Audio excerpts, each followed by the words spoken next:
I want to be that. That's who I want to be. I want to dress like that when I go to work. And I started inspiring for more of who I wanted to be. I was invited in boardroom conversations at the university. I gave secret hacks and tips, just like you just said, that I didn't know of, just through the relationship of knowing those gentlemen. And it changed my life. And I worked with a group, B-Man, Black Male Achievement Network, at that time. I came across everything that you're doing, and I honestly found it very inspiring. There's a lot of concepts and a lot of things that I think overlap. And so once you find people that are doing very similar things, so that have, similar values and morals, and you're trying to instill those into, youth and other generations, you got to try to surround yourself with those people. Hey, what's up, guys? Welcome back to the A Badass Life podcast. For those of you who are new to the channel, my name is Andrew Zabat. I'm your host. And this podcast is all about bringing you people who are going to give you tips, tricks, and hacks as to how to start crafting your own badass life and following your purpose. Today is a very special episode because with us, we have Jamie Gilmore Jr. Thank you for being here today, man. It's a privilege. Tips, tricks, and hacks, man. Yeah, let's get into it. But privilege to be here, share this space with you, man. I don't take it lightly when someone shares their platform with me. So appreciate you for having me. No, absolutely, man. We haven't known each other for very long, right? But I came across everything that you're doing, and I honestly found it very inspiring. There's a lot of concepts and a lot of things that I think overlap. And so once you find people that are doing very similar things, so that have, similar values and morals, and you're trying to instill those into, youth and other generations, you got to try to surround yourself with those people. So for our audience, just for them to have a little bit more context, just tell us who Jamie is, what's your background, where do you come from, all that good stuff. Yeah, man, Jamie's a world changer, man. Jamie is a product of Ocala, Florida, product of two teenage kids, teenage parents, Jamie Gilmore Sr., Romita Gilmore. I always start there, bro. One thing that I found out in this world, I don't know, much about you, but I can tell you that there was somebody, it may not have been your parents, but there was somebody that laid a solid foundation for you to be who you are. When you got into a tough moment, there were some teachings that taught you to be able to help you be who you are today. And I don't even know that, but I can assume that. One thing about my parents, man, they laid a solid foundation, thinking about two people being high schoolers, before the time 17, having two kids, and keeping that together, and still married to this day. I always thank my parents. So I love to start off with that. But man, after that, I always say I was a football player. From the time, growing up, how I grew up, growing up as an African-American male, and most males, you fall in love with a ball. Football, baseball, basketball, some type of ball. Mine so happened to be a football. When I was in school, I was one of the best. When I'm in the neighborhood, I'm one of the best. When I was on my teams, I was the best. When I go to the barbershop, everybody say, man, you going to the league. So shoot, that's what I seemed like was my reality. So from a youngin', man, I always sought out to go to the NFL. I always thought that was going to be my dream. To fast forward that story, when I got to high school, my 10th grade year, I got my first Division I scholarship. So I'm like, shoot, my dream becoming a reality. So league it is, right? It makes sense. League it is. But after that, man, one thing that in my high school experience, so I got a whole bunch of offers after that, and I chose to go to Temple University. I always wanted to leave Ocala. Born and raised in Ocala, I didn't say that, but I always wanted to leave. I felt like Ocala did nothing but take from me, and I didn't see the good in this city. It's small, it's nothing to do. I wanted more for my life, so I chose to go to Philly. My senior year, as I was going to high school, one of my closest friends, he lost his life. So you could think about it, traumatic experience of someone that you sleep in beds with, you playing with, he's going to a grave and you going to college. So that was one of experience that really changed me. But when I got to college, man, there were some things that really, really changed my life. One in particular, I always share this story. People would always hear my accent, but they were like, where you from? And for me, I'm talking regular. I'm like, man, I'm just talking regular. I don't know that I sound funny because I'm used to being around people like me. So I'm like, man, you sound funny, but people will always say that, and I was like, man, I'm talking regular. I was on the subway, this older white man, I'll never forget this experience. He's like, where you from, young man? I said, Central Florida. I'm not gonna say Ocala, nobody know what Ocala is. I said, Central Florida. He was persistent. He said, where? I said, an hour outside Orlando. I still didn't say Ocala. I said the same thing. Yeah, outside Orlando. But then he was like, well, where, young man? And I finally said Ocala, Florida. And he was like, oh, where's the capital of the world? I was like, I guess, shoot, we got a lot of horses. I don't know. So after that interaction with that man, I called my mom. And I was like, Mom, we horse capital of the world? She's like, yeah, boy, you didn't know that? Bro, I was 18 years old, born and raised in Ocala. All my family's here. And I did not know this place was horse capital of the world. How does that happen? How does someone grow up in the horse capital of the world? That's huge. That's not like a small thing to, I did not know that. But how? It's all about exposure, bro. You only know what you know. I grew up on the west side of Ocala. There aren't any horses on my side of town, and I don't know anyone that owns a horse. So that wasn't my world. So when looking from the outside in, you hear horse capital world, he probably thought I was a horse rider, the cowboy or something. I'm like, man, that's not my world. But that story gears up what we do today, man. It's exposure. You only know what you know. A person can only go high as their ceiling would allow them to go. And so that experience shaped me. Obviously, I'm still in football mindset, right? Because I'm a Division I athlete. That's my freshman year. I'm still thinking I'm going to the league. And obviously, that school I went to, my career didn't go the way I thought it would go. It should go. I had a 5th-year option, so I chose to go out to Illinois. And I went to a school, Western Illinois. So this experience changed my life as well. And this is one thing, man, about God, too, man. God affected me every section of my life. There were experiences that just changed me. You know what I mean? Through the ups, through the downs, there were experiences that changed me. I went to this institution called Western Illinois University. It was a PWI, predominantly white institution, in a town called Macomb, Illinois. You can look it up, those that are watching. White town. It's just one of those small cornfields, just white town, right? Institution I went to, the president of the university was a black man. The vice president of the university was a black man. The head of the department that I was in was a black man. And I worked in the Gwendolyn Brooks Culture Center for black students, right? I've never seen so much black excellence in my life. Never. And it changed me. Young black brothers, president walking around in suits. I never seen nobody wear a suit unless they were going to church or going to a funeral. They're going to work. You know what I mean? And they're wearing suits. This experience changed my life. And I started being able to see myself through them. I want to be that. That's who I want to be. I want to dress like that when I go to work. And I started inspiring for more of who I wanted to be. I was invited in boardroom conversations at the university. I gave secret hacks and tips, just like you just said, that I didn't know of, just through the relationship of knowing those gentlemen. And it changed my life. And I worked with a group, B-Man, Black Male Achievement Network at that time. I was first right outside of sports, right? I didn't understand anything but sports. I called it the real world. I was in the real world now. These young men, we called them barbershop talks. We would get in round circles, right? They were talking about their feelings. They were like, bro, I need you. I got this going at home. I need you. Bro, it made me so uncomfortable. I never seen no man, let alone black man, talk about their feelings. And I'm like, but I'm the advisor in the room, and I'm supposed to be, but it made me uncomfortable. Man, that experience made me start questioning what it be a man, masculinity, what it means to be a man. Bro, I was just on a whole process of self-discovery in this time of my life. And to just fast forward that story, man, I was still chasing what I wanted, right? Even in that time, God was talking to me. I was working with young men then, working with them, helping them, but I'm still looking for. I said if I wasn't going to play sports, I was going to work in sports, right? So I got a graduate degree in sports management. After that, I'm working with these young. I bypassed that and I went with the St. Louis Cardinals to do ticket sales. Like I'm just doing stuff. When it's trying to get in the path that is going to get you to your goal. You're right. But when I experienced that, it wasn't like it didn't work out. I got into that quickly, seeing, okay, sports teams are family ran, right? It's only so high you can go before you reach the family. Like, nah, you can't get it here, brother. So I seen that, like, nah, this is not more for me. So I pivoted again. Just long story short, bro. I started trying other stuff and it really wasn't working. I was like higher education, but this is the life-changing moment, bro. I paused, right? And after all these things not working, I never forget experience. I drove to Missouri, from Illinois to Missouri for a job interview. And this was like the straw that broke the camel back, like what they say. And I didn't get it. I knew I was fully qualified for this job and I didn't get it. Bro, I was so tired of like putting my effort and knowing I'm qualified and not getting it. And man, it was so frustrating, man. And I really broke down, man. I was like, God, like, what do you want for my life? I've been chasing things all my life. What do you want from me? I'm going to get in the passenger seat. You take the driver's seat. I said these words driving back, and I'm going to tell you, and I'm going to tell you this.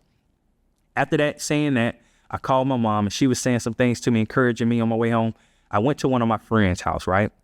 And I didn't go right home. I went to his house. I just need words of courage. And he was affirming me. He was telling me that he was like, he said these words to me, bro. He said, you know why these things aren't happening right? He said, because you're cut different. He said that to me. He said, you're cut different. And in that moment, it felt like God was talking to me. And I said, bro, I don't know what I'm going to do, but I'm going to do something with that name. And now we're here. We're cut different. Wow. That's a great story, man. And I mean, like, I think especially because of what you've been able to achieve with that, right? And everything that you are passing down to, all these young kids, they need somebody to be there for them, right?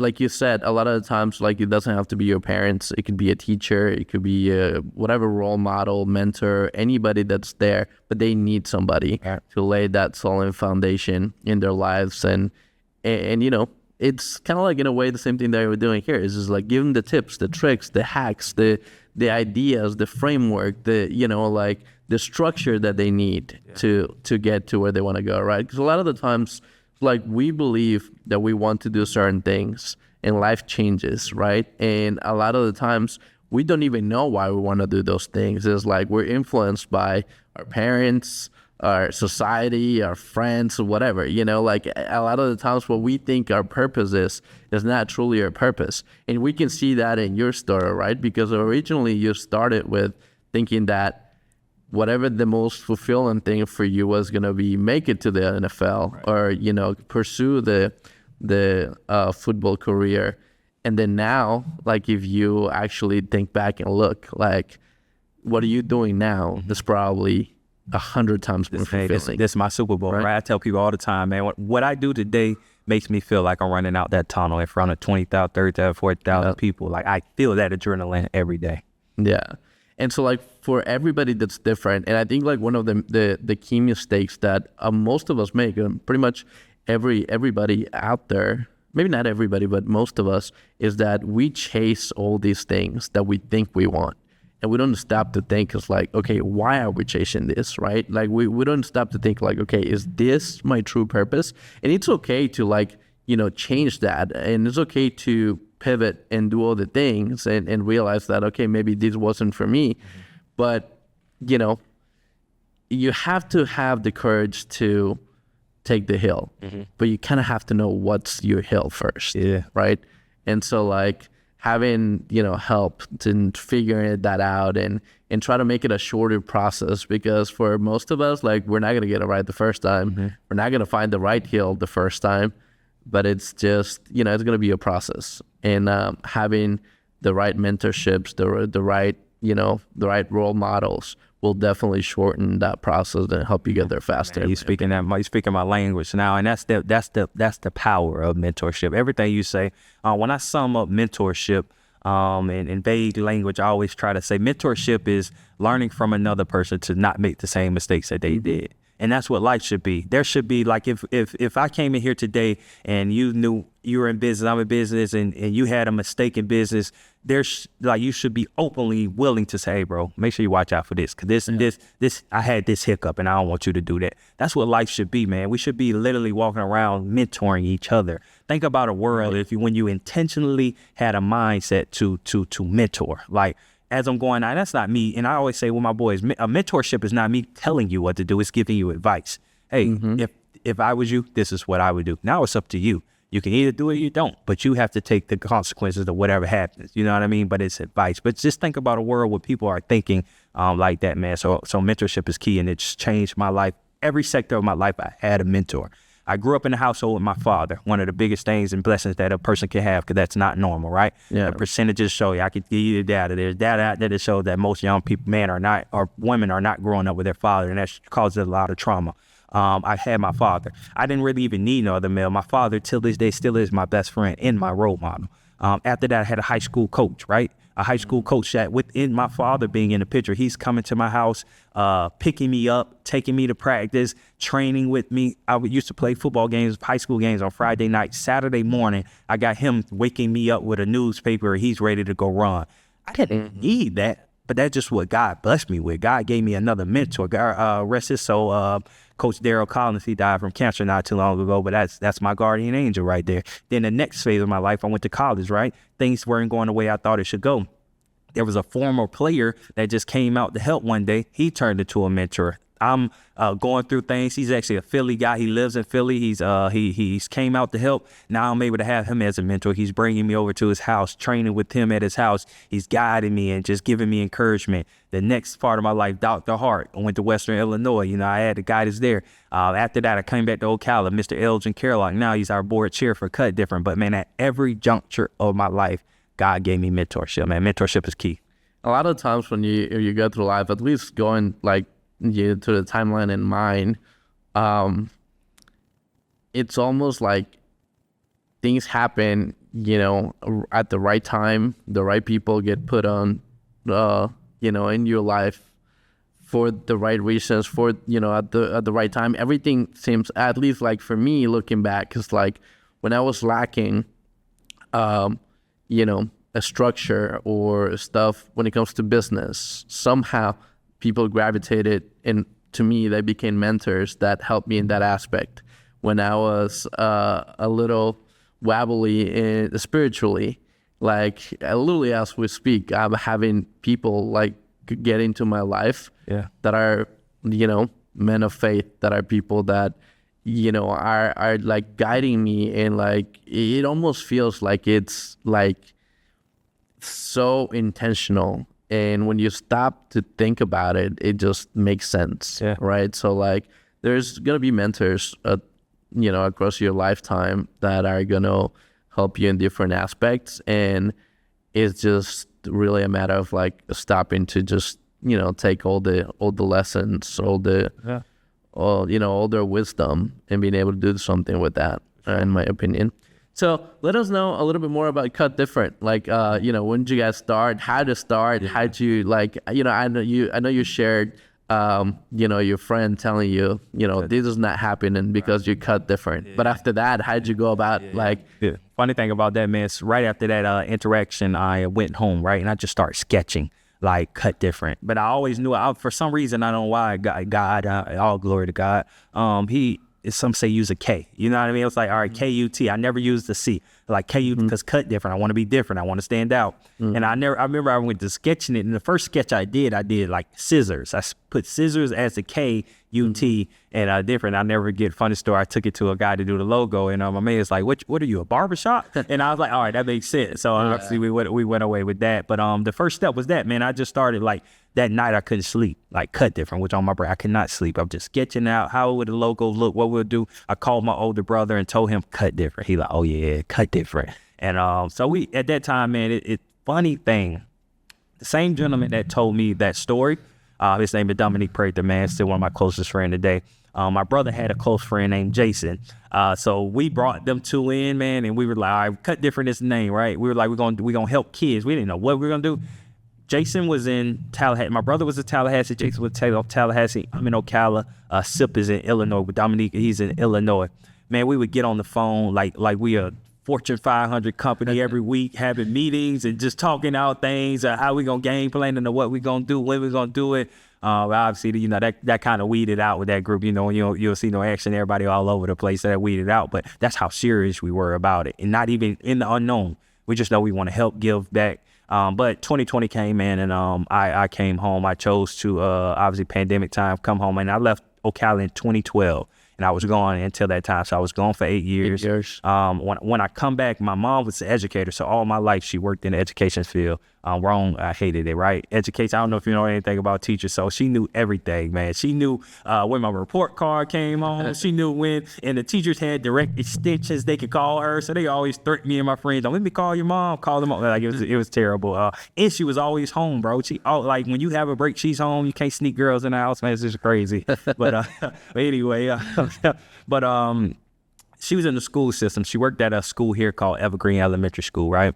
And she asked me and my older brother to come out. There were some young boys that's been getting in trouble. She said, can y'all come out and talk to these young men? It was a group of 4th and 5th graders, right? So we sat at a round table, and we were talking to these young men. Obviously, and one big thing is connection is always cool with kids. So we would always connect with them from the level I'm from here. Probably know who you know. I know your people.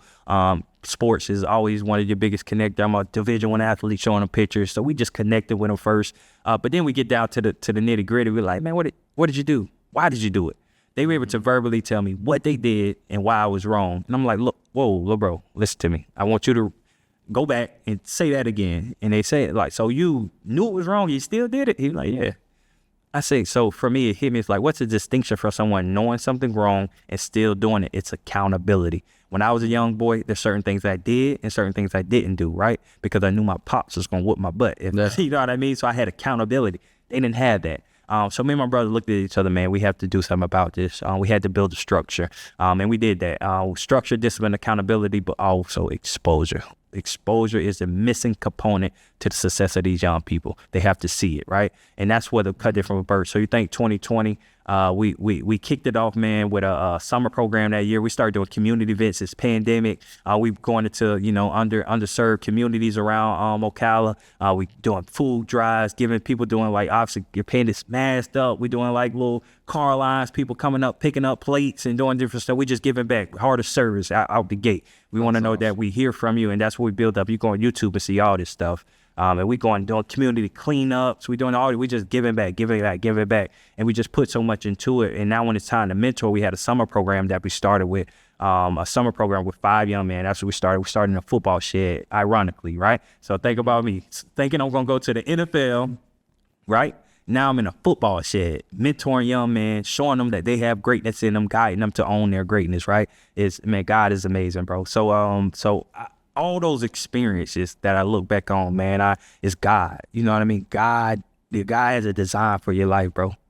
God has a design for your life. You just have to trust it. And purpose, he has purpose for each and every one of us, bro. We all have individual fingerprints. We all here were put here for a reason. It's just our job to come out here on put our feet on the ground every day. Figure it out. Right? Figure it out. I call it daily deposits, man. You have to get up every day and put a daily deposit into this earth, into yourself, into your bank account. It may not come back today, it may not come back, but it's there. It's in the bank. And if you just keep adding it up, all right, you keep adding it up day after day, you're just going to be able to cash it out. But that's what we did, man. We started at that core, and after that, it just grew from there, man. One of our biggest things is we wanted to meet kids where they're at. I would say a kid may never go to church, right? A kid may never go to the community center. A kid may never play on a sports team. But the kids, they should be at school. Most of them at school. Yeah. So we got to meet them where they at. My whole goal, I sought out to build a relationship with the Marion County Public Schools, which we did. Started out volunteering, man, just going literally, man, from 2020, I'm just, all the funds I got I'm just pouring it into I'm not work. This is what I'm doing. I'm going to schools. I'm putting all my money into it, funding it, just because this is why God has me here, and I'm trusting it. And we built that relationship with the school system. Now to this day, we are in 5 Marion County Public Schools, where we have a wonderful relationship with them. And we're meeting kids where they're at, right? We're there to make sure. One of our things that we track is just like grades, obviously grades, improvements, behavior, and attendance, making sure kids are coming to school, because a lot of kids aren't coming to school. And we have 3 phases to our organization now. It's an in-school program, out-of-school program, and summer program. So year-round mentorship, again, to guide young men to own their greatness. That's amazing, man. That, one of the things that jumps out at me, and it's like a lot of people. There's a lot of people that want to do good. Mm-hmm. There's a lot of people that want to give back to the community. There's a lot of people that have that in their mind, and that's a priority for them. But there's not a whole lot of people that go all in about it. There's not a whole lot of people that like make it their like one and only life mission. Like there's for anything that you want to do, whatever it is, I think like you have to dedicate like majority of your time. You have to like go all in into, again, whatever it is. Mm-hmm. And so doing something like this and, allocating all your own funds, spending all of your own time, it's definitely, you can see the commitment there, man, and that's like admirable. It's inspiring. Appreciate it. Like, yeah, everybody out there, hopefully they get to see that, and whatever it inspires them to do, it's it's a good thing. Because I remember, like, I've always liked to, in whatever way or to whatever extent, try to leave this world a little bit better than I found it, right? And so a lot of the times I remembered, like with a group of friends or like my partners in business or whatnot, we would do certain things and we would not like, talk about them. We would not put it out there. And because like the mentality was, like, okay, we're doing these things not to show off, not to like just because it's the right thing to do, because, you know, in a way, it's almost kind of like selfish, because doing these things make us feel good, right? So, Right. and then when I started this podcast, it kind of shifted. It was like, we're not putting it out there to show off or to get the recognition, but it's like, if you can inspire one more person to go and do that, right? If you inspire them to maybe find their true purpose and go and, you know, give back or help kids or help elderly people, whatever the mission is. Yeah.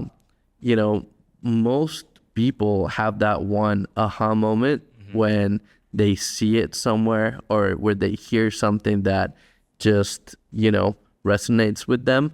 And so that's being like a big part of like what we want to do here as well, is just like try to like click those buttons in people that are just gonna help them like find their true purpose. Yeah. Right. Yeah. And so that's why. Yeah, I call it that alarm clock moment, man. You know what I mean? When you wake up, and you could be 10 years old, 20 years old, 30, 40, you never know when your alarm clock's going to ring or what experience is going to allow that. And it's funny, even with what we do, you see young people that come in, and they're all dealing with something, right? And they know it, you know it, you're pointing it out, you're helping them through it. But it's not to say that it's going to work or they're going to change because their alarm clock just hasn't rung yet. And it's a frustrating thing sometimes, but you have to understand the process. You know, that cliche thing, trust the process. One thing what we do, I always say it, I tell our young boys, it may not be today, it may not be tomorrow, but there's going to be something you experience, something someone said through this organization that's going to change your life, right? You're going to think about it one time and say, man, they brought me here. Man, they said this. Man, it was something that's going to be able to change their perspective. And that's why we do what we do. And you even said something that's, it's funny. We always talk about that one, you know, just how you just said, you know, only if we can reach one. I always had a problem with that. You know why? Because it's so cliche and people say it. I believe it and I live by it, but I don't think the world does. Because even when it comes to kids, they always say, if we can get one, you know what I mean? If we could do one. If people truly believe that, organizations like mine, organizations like Boys and Girls Club, all these other clubs, they would never go without funding. They would never go without what they need. Because again, the youth are our future. Another cliche things they say. If we truly believe that, if we truly believe it only takes one, the youth are our future, things like what we're doing and other youth organizations are done would never. And the youth are my man. For me, if I think any funds should be allocated anywhere, it should always go to the youth. I agree. That's my total opinion. I feel like, because why not? They are our future. They're so a blank canvas, and we have the opportunity to literally design a future for these young people where they can see no restrictions, that they can see endless possibilities. So why wouldn't we jump on that? You know what I mean? I agree, man. No, I totally agree. I think like, you know, there's like certain parts of me that can see like, you know, a lot of the different arguments that are made when it comes to like the higher levels of why things are allocated in certain things. You know, I'm all for capitalism, but I believe that there's like a couple industries that shouldn't be for profit. Like healthcare is one of them. Education is another one. Yeah. You know, like a lot of this, they shouldn't, like, if there is information out there, and we're really lucky that we live in an age where like there's so much information available to us. But even at this age, there's still a lot of information that is concealed from, you know, just like the regular everyday education in school systems. Like there's a lot of information that is useless. There's a lot of things that are just not beneficial or helpful at all. So like I have a lot of bones to pick with the traditional way or traditional education. For sure. But yeah, I mean, like I do think that disrupting that is where a lot of the good change will come from, you know, talking about this stuff. Like the more people talk about it, the more awareness it brings, the more exposure that it gets. And, you know, people will start realizing, yes, this is an issue. Like this has to get addressed. This more resources have to get allocated into this. You know, it's one of those things that is not like the immediate gratification that people are used to, but like it's what will change not only this country but society 20, 30, 40 years from now. You know.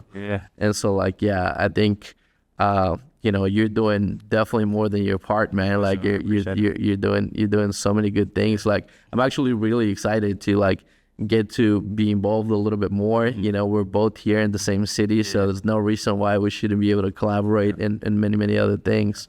And it's not about that too, not to cut you off, but and the funny thing about it, and we definitely gonna connect, I'm not saying that, but the you saying, and I appreciate you, you know what I mean, giving me those flowers, but it's never been about that, brother. It's really about the change of this community. Like, this is my city, bro.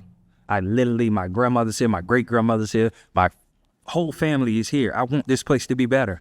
Yeah. I want my kids to grow up in a great community that works together, all walks of life. I don't care what you look like. I just want this place to be better. I want us to think differently. I think we got so much of a small town mentality here that we have to change. We have to be innovative. We have to see more, do more. And things are changing. It's a completely different city than, what I'm used to. And I love that. I love the growth. I love every aspect of it. But that's why I do what I do, brother. I just love this city and beyond. You know what I mean? I want to change the world. I just not focusing. We just starting here, but we're going to go out to the world. But it's the bigger picture, dog. It's the bigger picture. If you're an expert on any field or a successful entrepreneur who wants to be featured in our podcast, I loved it. Make sure you click the link below, fill out the application, tell us a little bit about yourself. If we're a good fit, somebody from our team will reach out to you. What's up? What's up? Hey, what's up? What's up? And you need to get ready to start inspiring our audience and become a part of the A Badass Life podcast. I'll see you soon.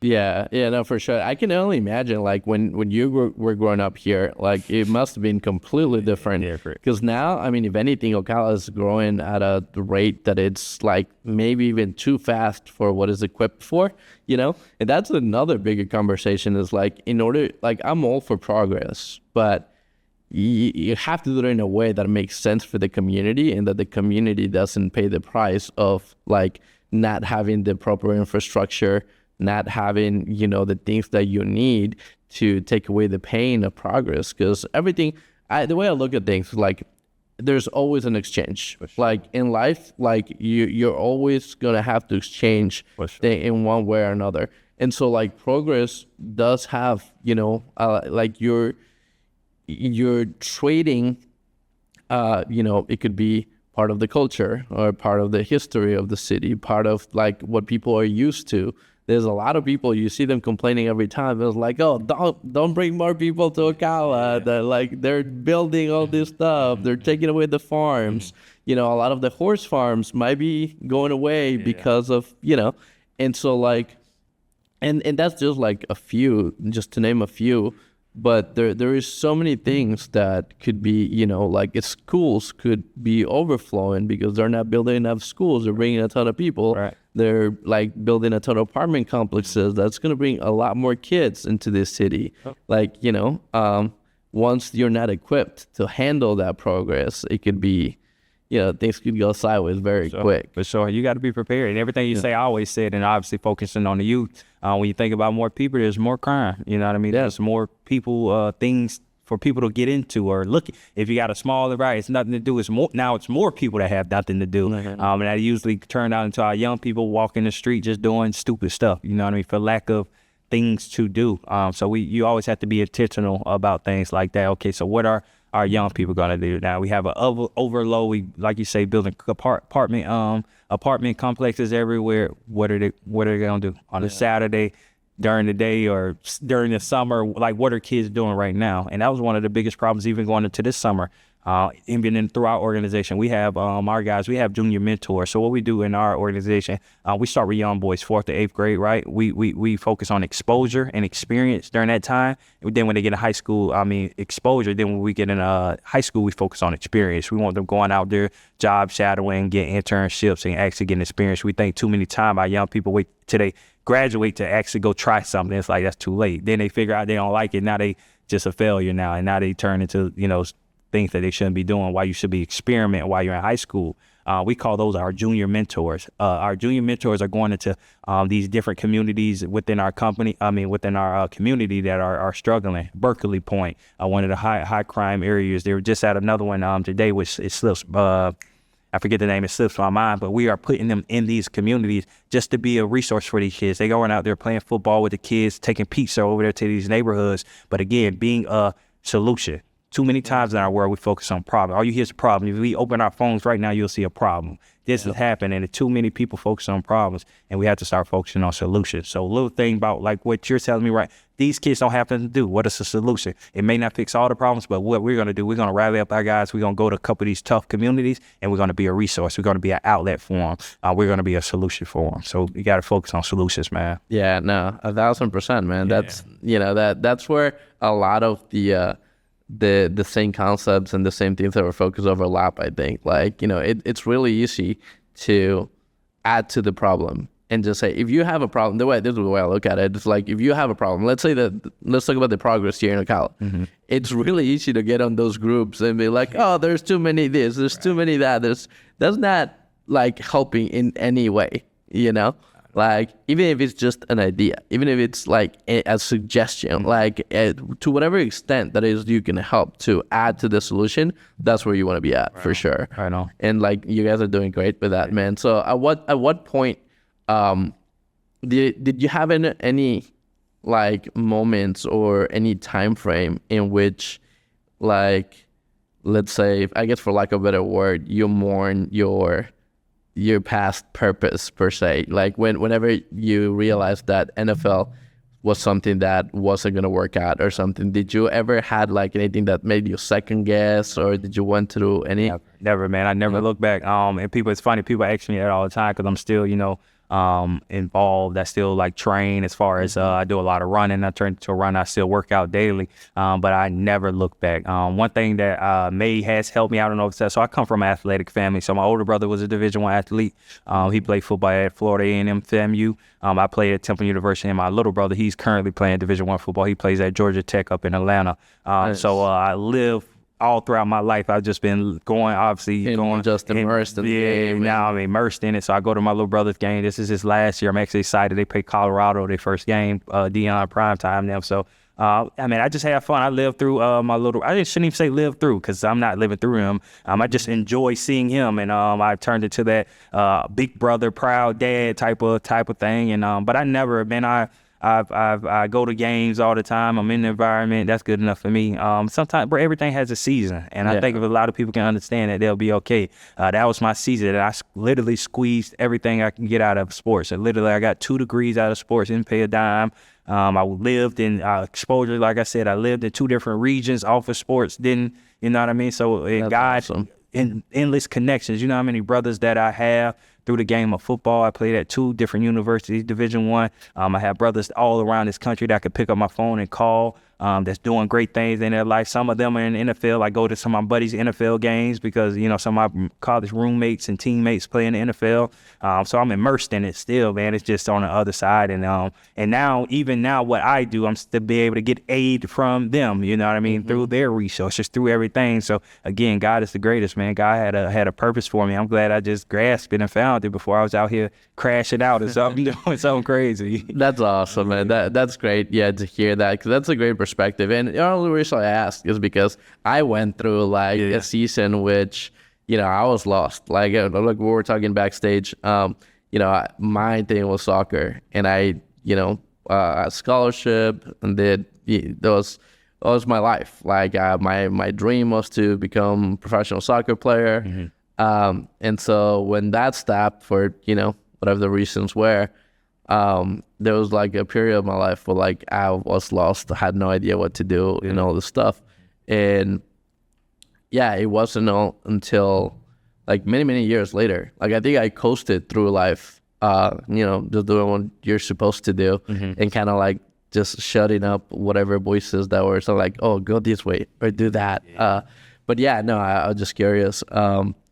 So what's the plan? What's the next goals for Cut Different? What are you guys looking to do? Yeah, good question, man. So we again, just reiterating, what I said. We've been mentoring. It's funny, we focused so hard on mentoring during our early stages. We did really good. I mean, we start, giving all these kids all the game. We say game, guidance, attention, motivation, education.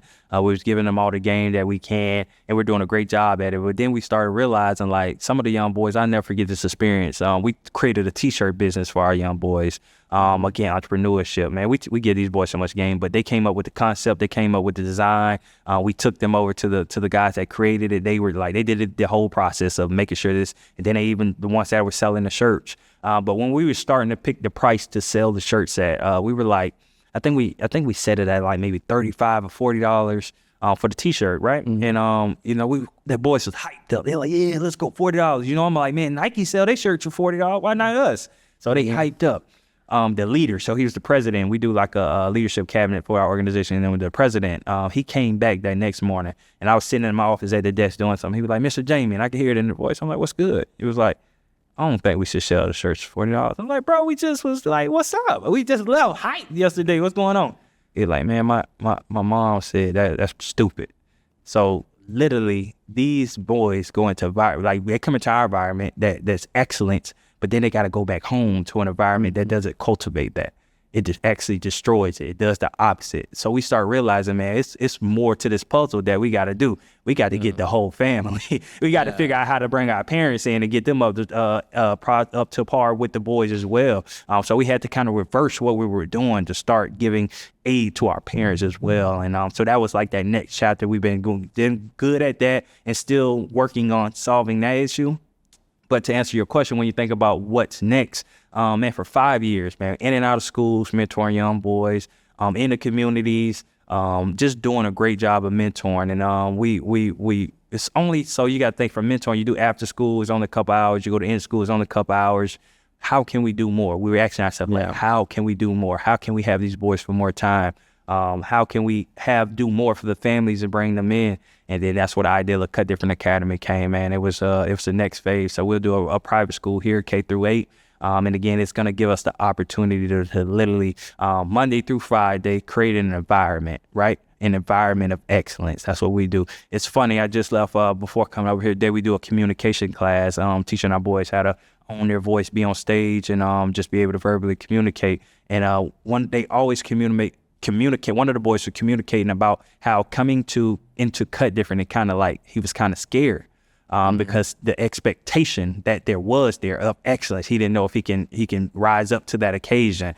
But that's what excellent is, bro. You have to be in environments that push you. Like if you go in an environment, make you comfortable. Right. If you go in an environment, you feel comfortable, you're in the wrong environment, man. Every room you go in, every relationship that you should have, it should push you to be better. And that's what we're going to do. You talked about it many times off stage and on stage now about the public education, like how it's outdated. That's one of our biggest things. Our curriculum outdated. Why are we teaching kids about the Pythagorean theorem?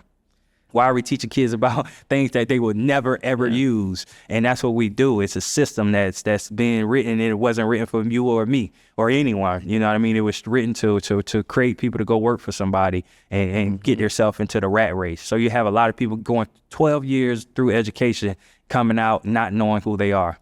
Yeah. How can I spend 12 years in a classroom and not know who I am? I can't answer that. I ask young boys all the time, who are you? And they get to scratching their head. Like, bro, you've been you all your life. How can't you tell me who you are?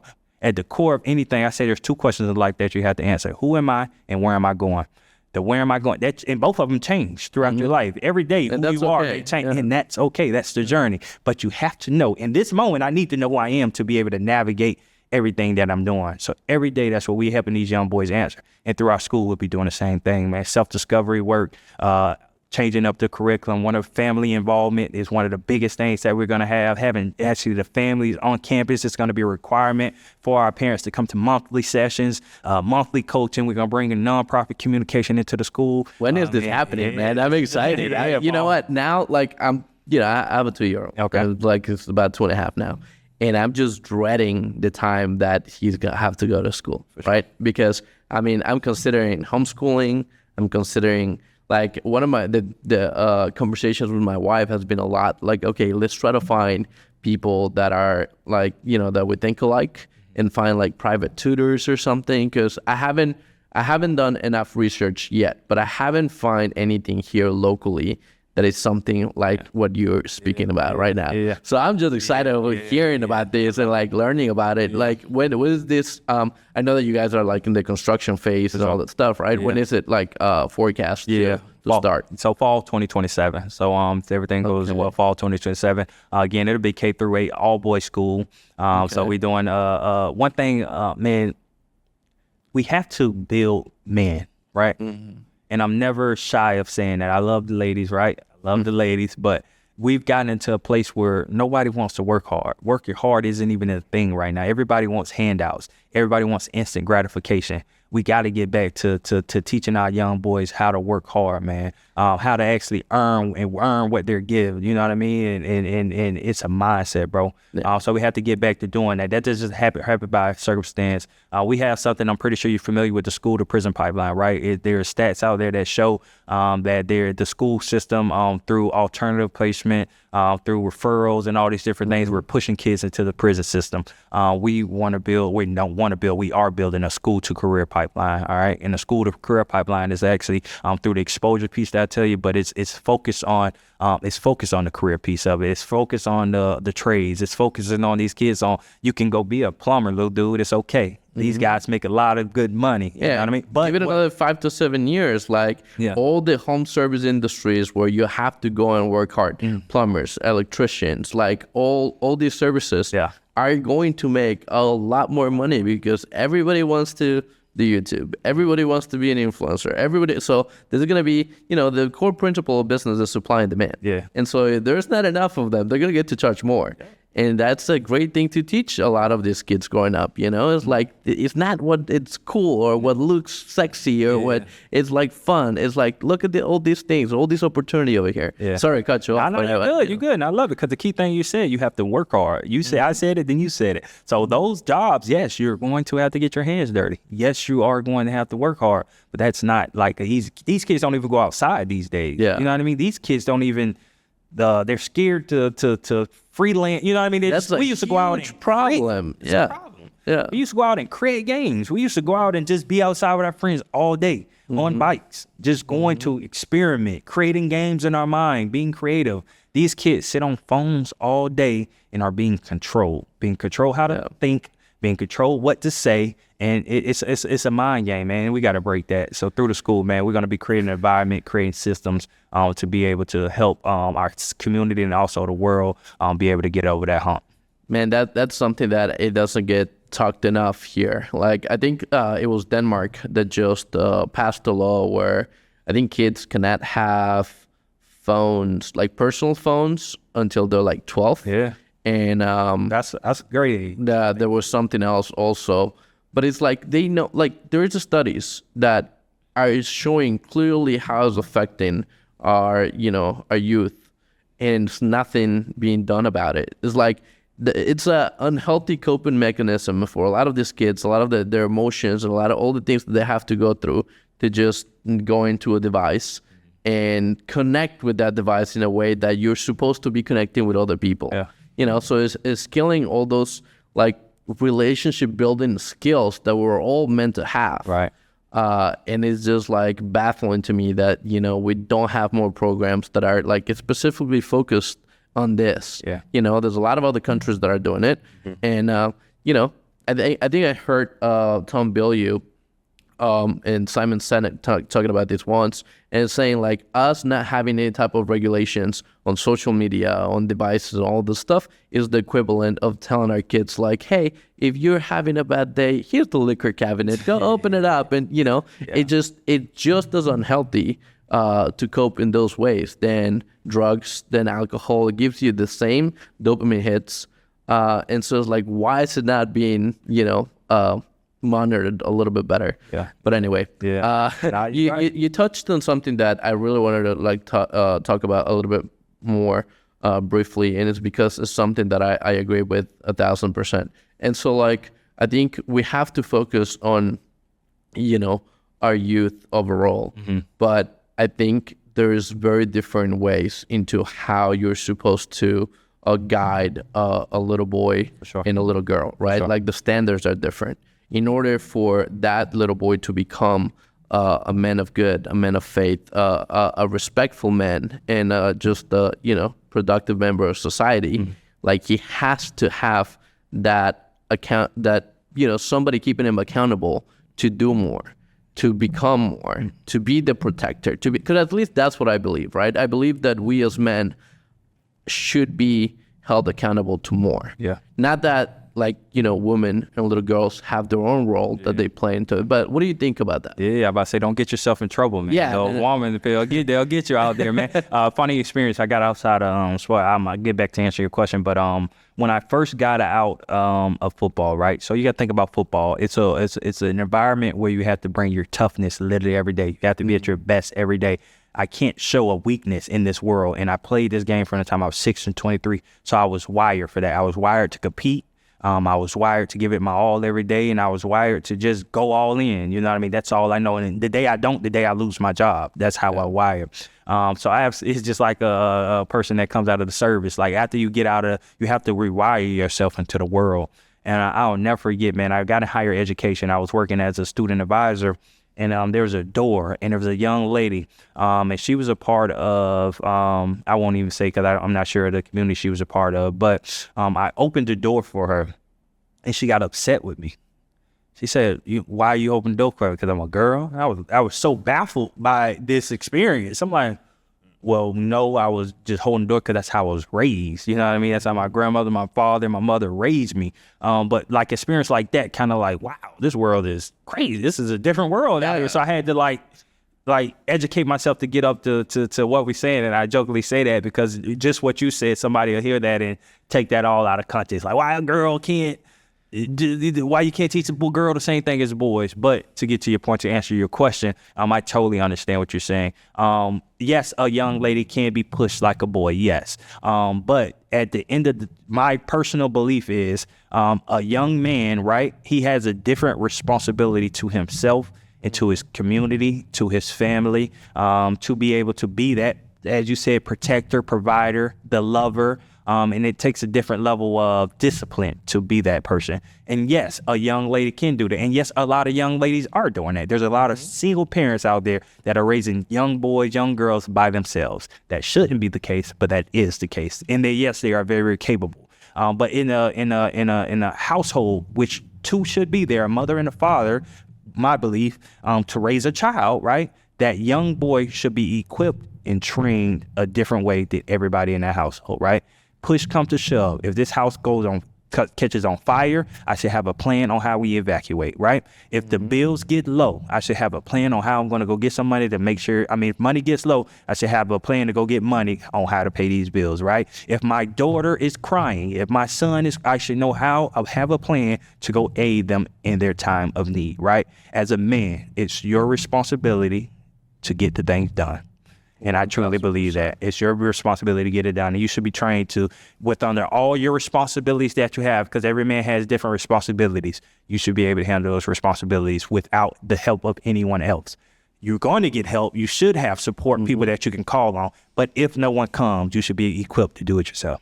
Yeah, no, 1,000%. That's what I meant. And here's the thing, like, the people that are going to come and watch this or whatever this gets shared, like, have to know that, I call like I see it. For sure. And it's just, like, sometimes you just have to call a spade. Yeah. And, like, it is, there's so many, like, very, very strong views that I have on that particular subject. A lot of those subjects that may or may not get me in trouble. Yeah. But, I think that's, if you believe in something, you have like the moral obligation to just say how it is, and that adapting, I think it's a great skill for us humans, but I don't think adapting your beliefs to other people's beliefs is anything productive for anybody. Yeah. I'm not saying force your beliefs down other people's throats, but communicate it in a way that it's clear and concise and, like, where you hope that you'll get to make a change. Yeah, you just got to be careful too. And I say that in a sense, I wish we lived in a world that that people understood that the way that I may communicate is it may come through my lack of knowledge. And it's okay if you have the knowledge to educate me. Instead of being offended, you should just educate me to help me be better. When I first got back here, one of my navigating this space, obviously, I should say obviously, but I was in a lot of spaces with Caucasian white people, right? And being an African American male, they would say things that or they would like stop and not say things with the efforts not to offend me. And I will always tell people, bro, say what you got to say. If you offend me, I'm going to let you know. You know what I mean? I'm just going to tell you, correct you, and we'll change it. Like I never forget one experience I was in. We were talking about, and it's crazy. It was around the time 2020 was social injustice. George Floyd with a foot on his neck. So I was in a lot of rooms, I guess, trying to aid efforts or just help build or give people knowledge that they may think they need. And one I never forget a man. He was like, well, I got a lot of black friends. And I say, just you happen to say that says a lot. You know what I mean? That you have to tell me you have black friends to validate what you're saying, that says a lot. But just little things like that I don't feel any way about you. I just want to educate you. Never say that again, dude. That's not helping your case. You know what I mean? But the world should be that. We should be open to help people. Again, I don't know everything. Even when it comes to, there's a lot of things that I should know.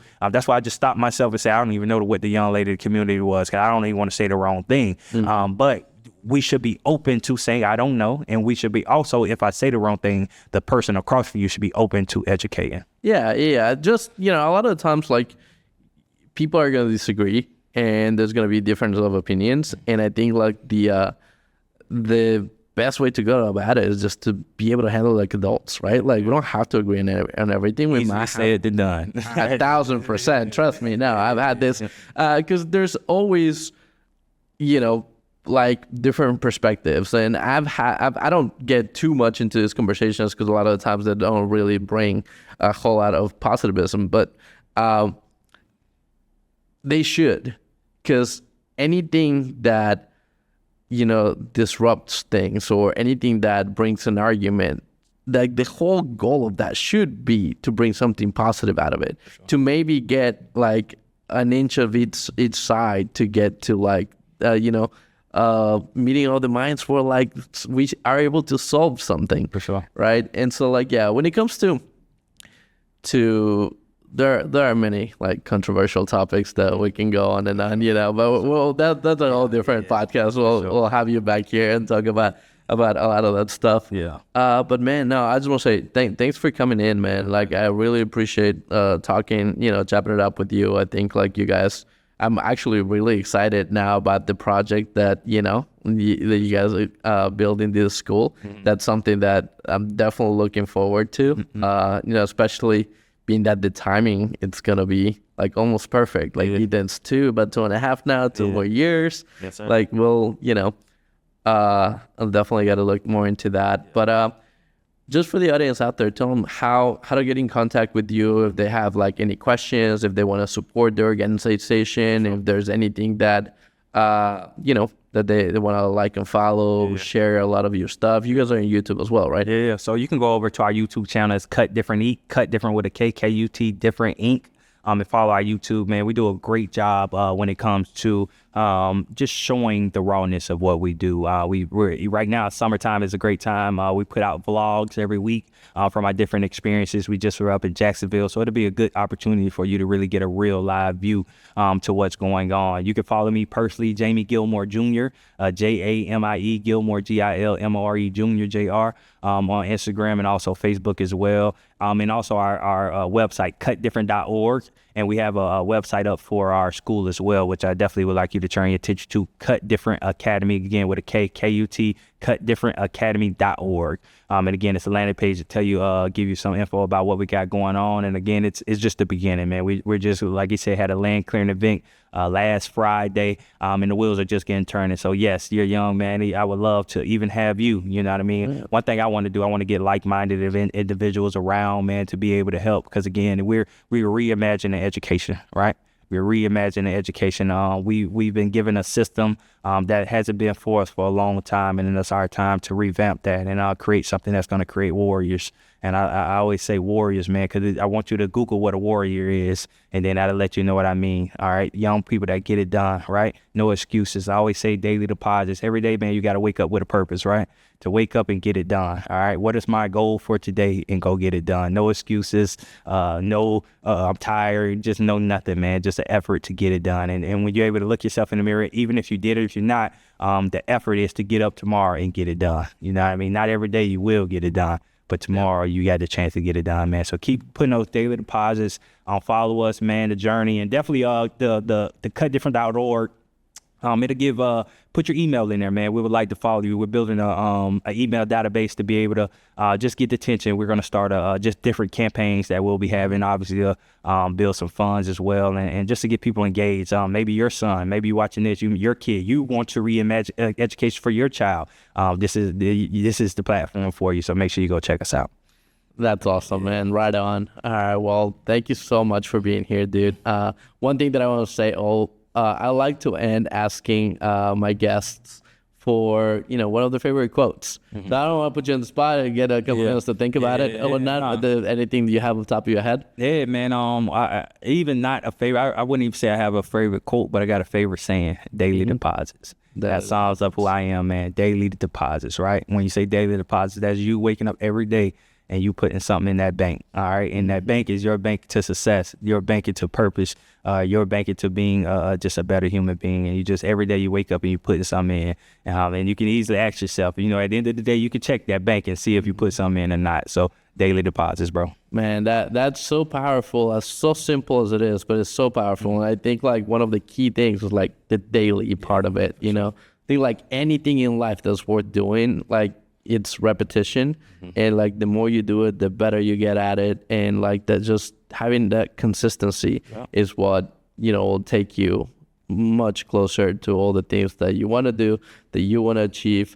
Here in our podcast is to for people to craft their own badass life, whatever that looks like to them. It doesn't have to be the money, the cars, the mansions, the vacations, the girl, nothing. It's whatever it is, your true purpose. Put 150% to it and do your daily deposits to get to it. Love it. Right? Love it, man. Hey, compound interest, man. It's gonna bubble up, man. Just keep going, man. So keep going for sure. Absolutely. Well, thanks again for being here, man. And thank you guys for tuning in. I really appreciate you guys taking the time to start crafting your own badass life. I'll see you guys next time.